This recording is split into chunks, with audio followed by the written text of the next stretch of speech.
ಧರ್ಮರಾಯ ದೇಗುಲದಲ್ಲಿ ಚಿನ್ನದ ಸರ ಕಳ್ಳತನ ವಿಚಾರ ಚಿನ್ನದ ಸರ ಕಳವು ಬಗ್ಗೆ ತನಿಖೆಗೆ ಆದೇಶವನ್ನ ನೀಡಬೇಕು ಅಂತ ಹೇಳ್ತಾ ಇದ್ದಾರೆ. ಸತೀಶ್ ಎಂಬುವವರು ಹಿಂದೆ ಅಧ್ಯಕ್ಷರಾಗಿದ್ರು. ಘಟನೆ ಬಗ್ಗೆ ಯಾರೋ ನನ್ನ ಗಮನಕ್ಕೆ ತಂದಿದ್ರು. ತಕ್ಷಣ ಈ ಬಗ್ಗೆ ನಾನು ಕಮಿಷನರ್ಗೆ ತಿಳಿಸಿದ್ದೆ. ತಪ್ಪು ಮಾಡಿದವರ ಮೇಲೆ ಕ್ರಮವನ್ನ ತೆಗೆದುಕೊಳ್ಳಲಾಗುತ್ತೆ ಅಂತ ಹೇಳಿ ಮುಜರಾಯಿ ಸಚಿವರು ರಾಮಲಿಂಗಾರೆಡ್ಡಿ ಅವರು ಹೇಳಿಕೆಯನ್ನ ಕೊಡ್ತಾ ಇದ್ದಾರೆ.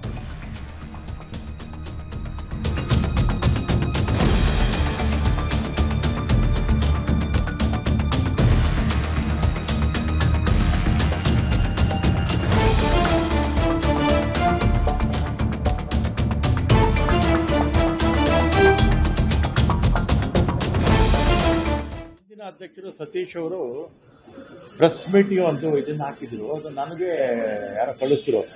ಆಮೇಲೆ ನಮ್ಮ ಕಮಿಷನ್ ಗಮನಕ್ಕೆ ತಂದೆ. ಆ ನೆಕ್ಲೆಸ್ಸು ಎಲ್ಲೋ ಮಿಸ್ ಆಗಿತ್ತು, ಮತ್ತೆ ಅದನ್ನ ಹುಂಡಿ ಒಳಗಡೆ ಹಾಕಿದ್ದಾರೆ ಅಂತೇಳಿ ಒಂದು ವಿಡಿಯೋ ಕೂಡ ಇದೆ ಅಂತ ಹೇಳಿದರು. ಆಮೇಲೆ ನಾನು ಅದನ್ನ ತನಿಖೆ ಮಾಡಿ ಯಾರು ತಪ್ಪಿಸಿದ್ದಾರೆ, ಆ ಚೈನ್ ಹೇಗೆ, ನೆಕ್ಲೆಸ್ಸು ಹೇಗೆ ಮಿಸ್ ಆಗಿತ್ತು, ಮತ್ತೆ ಹುಂಡಿ ಒಳಗಡೆ ಹೇಗೆ ಅದು ವಾಪಸ್ ಬಂತು, ಸಂಬಂಧಪಟ್ಟವ್ರ ಮೇಲೆ ಯಾರನ್ನು ತಪ್ಪಿಸೋದು ಯಾರಿದ್ದಾರೆ ಅವ್ರ ಮೇಲೆ ಆಕ್ಷನ್ ತಗೊಳ್ಳಿ.